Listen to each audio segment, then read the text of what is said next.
"Bagaimana keadaan Zafran?" tanyaku ingin tahu. "Alhamdulillah, sudah semakin membaik. Terima kasih untuk kebaikan kalian." Saya tidak tahu dengan cara apa untuk membalas jasa Pak Adi kepada saya, tutur Zidan. Saat ini, aku dan Adi tengah berada di rumah sakit. Lebih tepatnya, di ruangan Zafran yang sedang mendapatkan perawatan. Bayi itu terlihat lebih segar setelah dirawat oleh dokter spesialis. Aku harap Zafran akan segera sembuh dan bisa dibawa pulang. "Sama-sama, Dan. Jangan dulu memikirkan balas budi. Rawatlah dulu putramu hingga benar-benar sembuh. Dan aku sudah membayar suster untuk menemani putramu di sini selama kamu bekerja. Lusa ada meeting penting, jadi mau tidak mau kamu harus ke pabrik. Ada beberapa hal yang akan aku bahas di sana," tutur Adi menjelaskan. "Masya Allah, Pak. Terima kasih banyak. Iya, saya akan datang tepat waktu ke pabrik." Aku hanya menyimak obrolan mereka dengan tidak melihat kedua pria itu. Fokusku hanya pada Zafran yang terlelap dalam mimpi indahnya. Bibir mungil itu tersenyum, meskipun mata masih tertutup. "Mimpi apa kamu, Nak? Bertemu ibumu?" Tiba-tiba mataku sedikit memanas, memikirkan betapa sulitnya hidup tanpa seorang ibu. Sekecil itu, harus kehilangan seorang ratu tanpa mahkota, namun memiliki surga di telapak kakinya. Puas memandangi bayi mungil itu, aku mengajak Adi untuk pulang.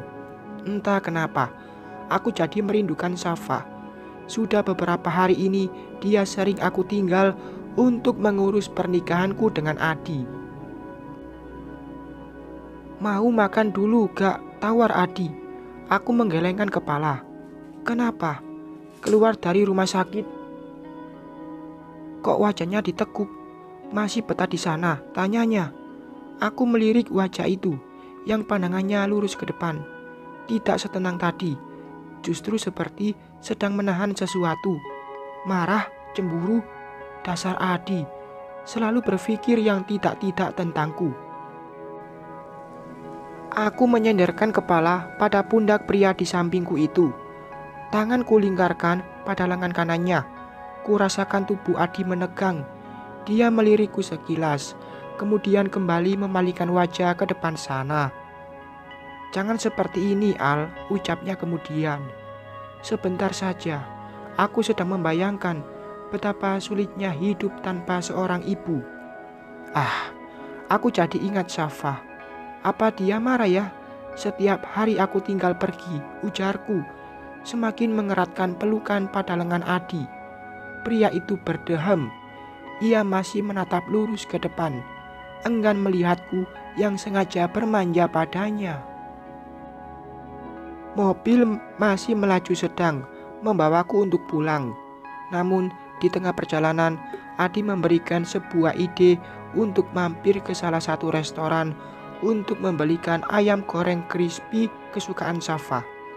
Dengan senang hati, aku menyetujuinya dan langsung turun setelah mobil berhenti di depan restoran cepat saji itu. Setelah mendapatkan apa yang ku mau, aku langsung kembali ke mobil dan pergi meninggalkan rumah. Pastilah Safa akan menyambutku dengan bahagia. "Al, sepertinya aku tidak asing dengan mobil itu," ujar Adi saat kami sudah berada di depan rumah. "Ya, aku pun demikian. Mobil yang saat ini terparkir di halaman sangat aku kenali. Itu mobil Mas Haikal. Apa yang dia lakukan di sini? Tidak bosankah dia terus mengganggu hidupku?" "Kamu turun duluan saja," ujar Adi.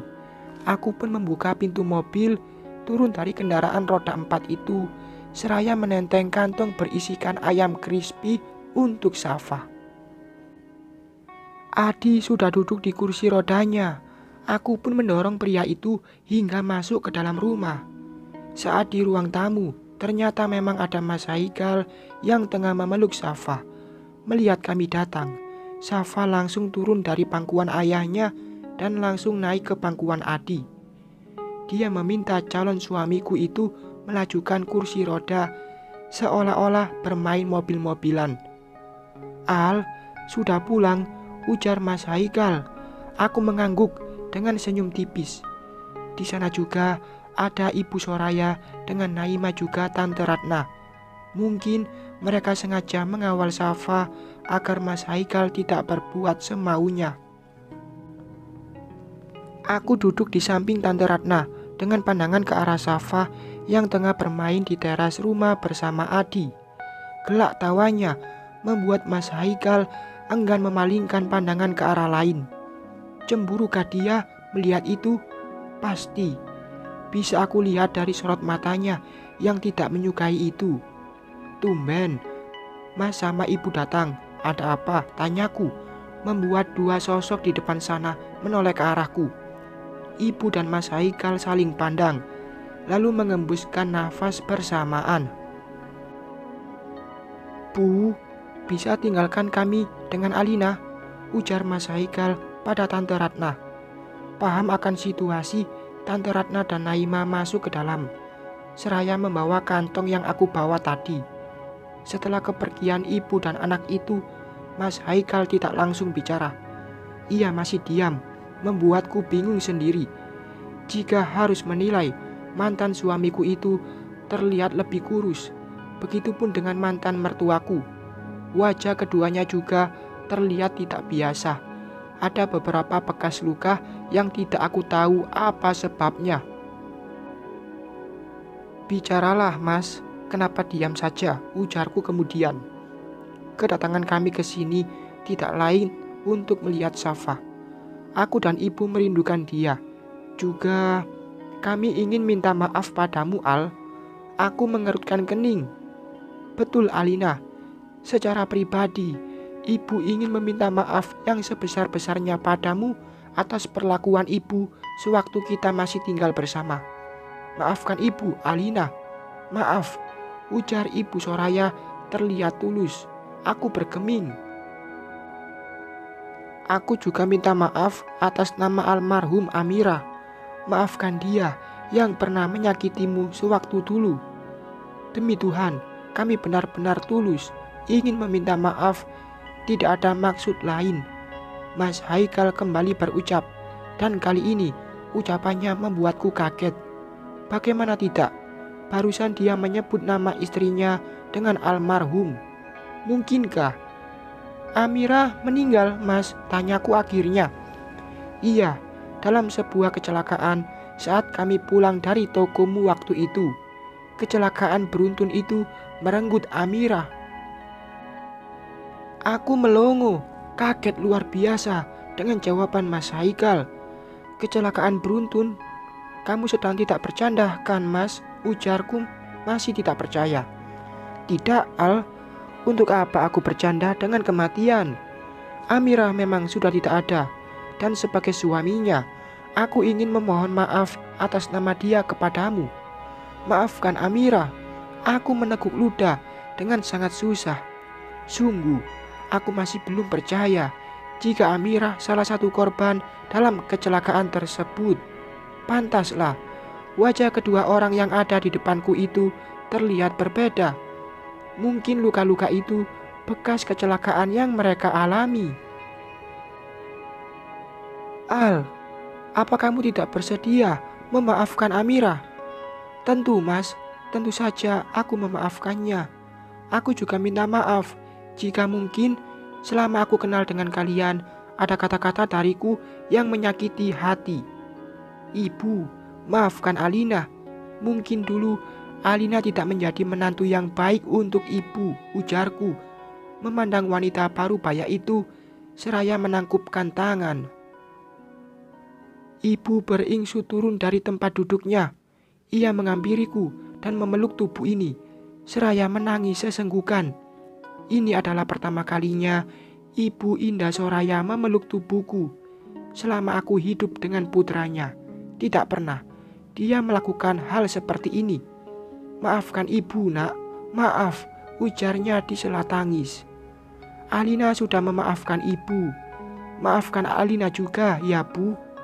beberapa saat menangis dalam pelukanku. Ibu kembali ke tempat duduknya.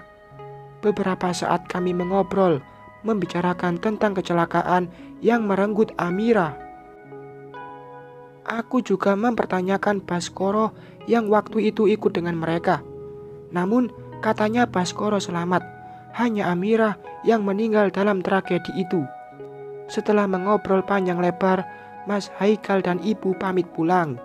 Tadinya dia ingin bertemu dengan papa dan mama untuk meminta maaf juga.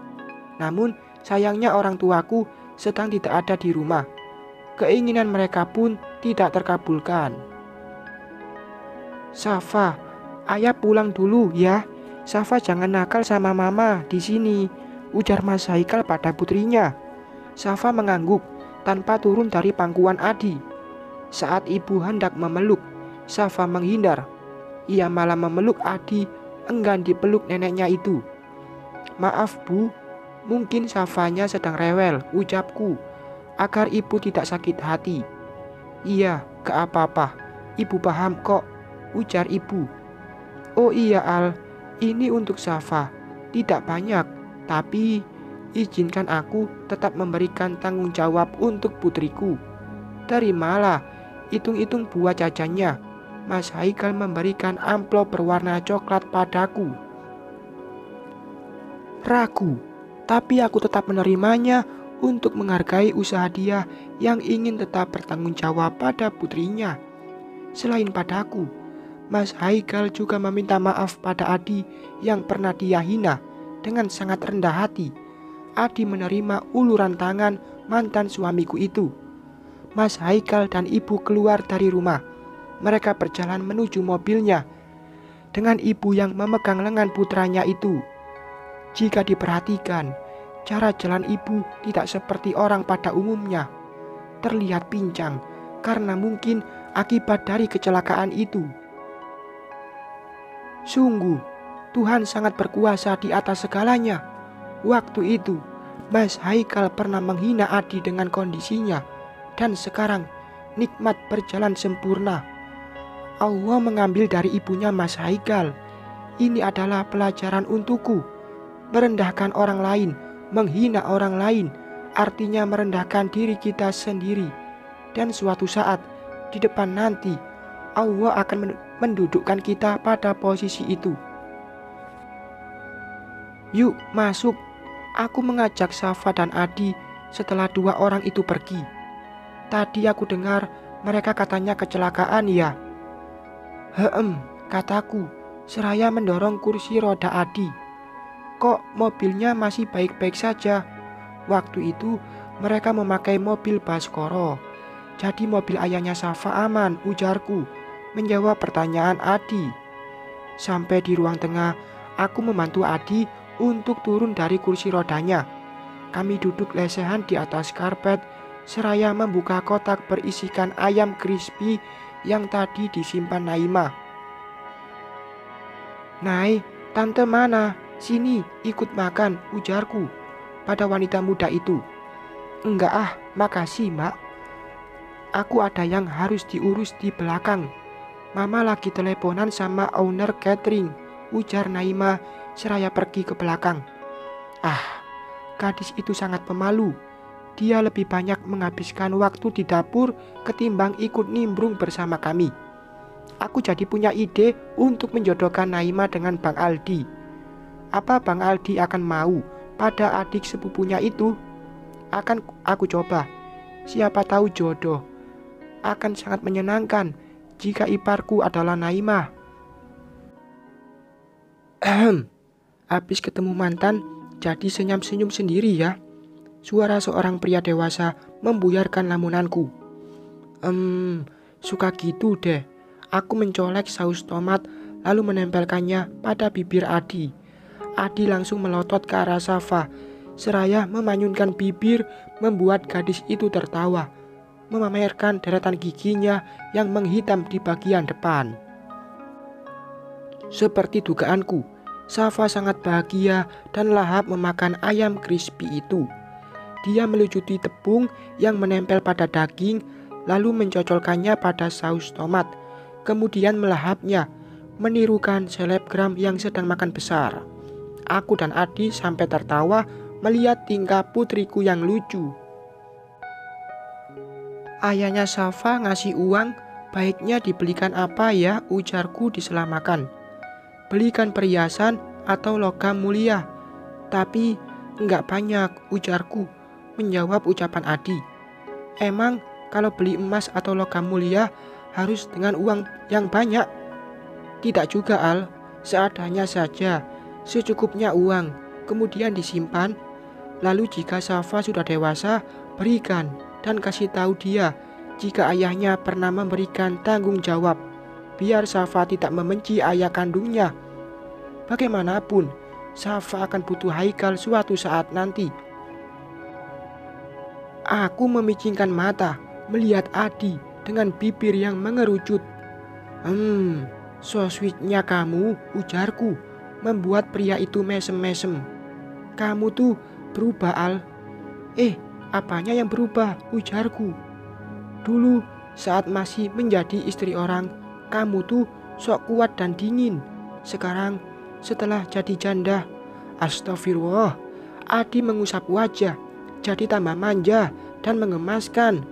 Aku angkat tangan, gak kuat jika harus menunggu lagi. Ingin disegerakan, lanjutnya membuatku seketika langsung terbahak. Apanya yang disegerakan? Tanyaku di sela tawa. Menghalalkanmu. Bersambung.